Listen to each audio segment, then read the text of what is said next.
Good morning, folks. This is Greg Judy.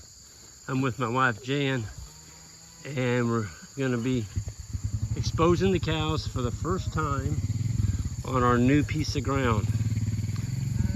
Here they come. Just shift it. Jan's bringing the four-wheeler forward. Look at them go. So this is the hay field that our hay, yeah, I'd put it right here. This is the hay field that we took our hay off of. And this is our neighbor, Ryan, and we've been buying his hay now for, I lose track of years. I know this is the third, might be the fourth year. It works out really good for us because it's right next door to us. So we just drop a log on the wire and bring the hay back over onto our other farms. Well, this year, Ryan called me up and asked me if we wanted to graze the hay field. And so he took the hay off, we bought it. We bought the hay, and we get to graze this from now. This is, we just got it fenced. We ran one high tensile wire around this whole thing. Big field. And we've got it split into 4 quadrants. We got water, 2 points on that side over there with a creek that's got a nice flowing riffle beaver ponds in it. And here we're using Dave and Sue, their water tank behind us, which they were on last night. So we fenced off the bales where they can't get in muck with them. You know, they just get in there and tear them up. They wouldn't eat them, they just rub on them. So we got all of our hay protected. And as soon as the cows come out of here, we're gonna leave 50 to 70 of these bales here on logs stacked along the edge of that woods. And we always store our hay up on logs. When you buy hay, it's expensive, you don't want it to rot. If you'll put these up on logs, I'm talking 6-inch oak logs, you know, 4.5, 5 foot long. Man, they're just like they were baled yesterday when you feed them in the wintertime. There's no spoilage at all. Well, add that up times, you know, the number of bales you feed, and that's a big number, folks. Isn't this beautiful? Look at this. My goodness. Yeah, this is beautiful. The cows are just, they're freaking out. You know, what they're doing is they're going as far as the fence will let them go. If this fence went all the way to St. Louis, they would go to St. Louis first, and then they would start grazing coming back toward Rucker. This is good feed. It's all new growth. It's had 60 days of rest, and the cows are gonna, and the calves are gonna do well on this. Tell you what, this year we had 90% of our calves in 20 days. That's a big deal. And this year we took the bulls out. We didn't leave them in 60 days. We left them in 50 days. Next year we're gonna leave them in 40 days. And that's Isaac. He came up with that idea. So we're gonna keep knocking down the time that the bulls are exposed to this cow herd.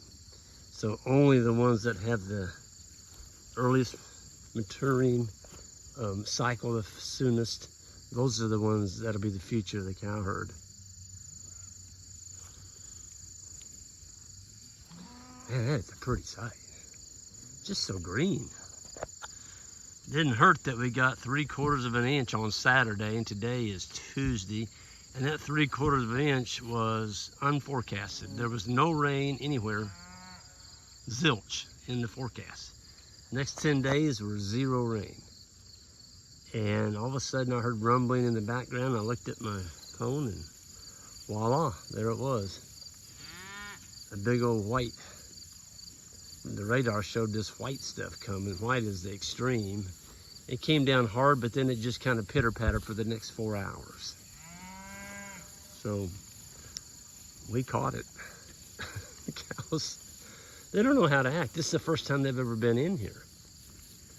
And we're excited to see what they're going to do to it because there's no clover in here. I broadcast it. It hasn't come up. I put it in 3 years ago. Not a single piece came up. But now with the cows in here walking on it, I guarantee you they're putting like this, good seed to soil contact. And next spring, I bet you we see some red clover in here, which will make better hay for Ryan, better hay for our cows, and he's got to use less fertilizer because of all this manure. See, got 320 head in here pooping 3 to 4 times a day and peeing. That's going to add a lot of fertility to this bottom. And then we go in and roll this hay this winter right here, use the Greg Judy baling roller and unroll it out here. Man, I can't wait. It's funny, these cows all have a pecking order. You see that cow, she backed off from this cow here. She's like, get out of my way. Oh, it's a beautiful sight. But we can't stand here all day and look at this because we got to get going. We still got to do the bulls and the steers and take up a bunch of fence. And we're short. Our boys, Isaac took off, and him and Craig are down in Arkansas doing an awesome vacation together, well earned, I might add. And then Joel, he tried to go yesterday, but he couldn't. He got what Isaac had, and summer bug, and I told him, I said, man, you can't be doing this. I rushed him back to the house. I told him, I said, you stay there and you rest. Rest is the best medicine there is. Get you good lots of sleep and stay hydrated. And I know when you're not feeling well, you don't feel like eating, but you can sure as heck sleep. And that's what I got him doing. Joel, you know, bless his heart, he tried to go. And I could tell something wasn't right.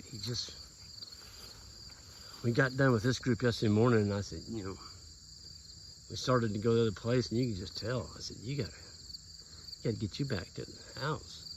So hopefully Joe will be back and running here in a couple of days. And but in the meantime, it's the original crew right there. Folks, those of you all that have a significant other like Jan, take time to tell them how much you appreciate them. Because there's very few of them right there that'll come out and work with you on the farm. And I mean, it was hot yesterday, but she hung in there. And we got a ton of fence put up and taken down. And the bulls had to go the full length of that new farm, and we had to set up the water. And I mean, we still got a lot to do this morning to take up, but I couldn't have done it without her. And you need to tell that significant other how much they mean to you. Don't take them for granted. And it doesn't hurt to tell them you love them either. I love you, honey. Love you too, baby. Yeah, it was Jan and I for many years, and we didn't get interns until 2007. And yeah, we both had jobs in town, and we'd get off, we'd come out here and do this, and we knew someday we'd be able to do it full time. We just had to get things set and get out of debt, get our numbers up, get some land underneath us, lease land, and move forward. So anyway, y'all can do this. You got to write it down, have a dream, have a significant other that's in the game with you, and appreciate each other. Y'all have a good one. See ya.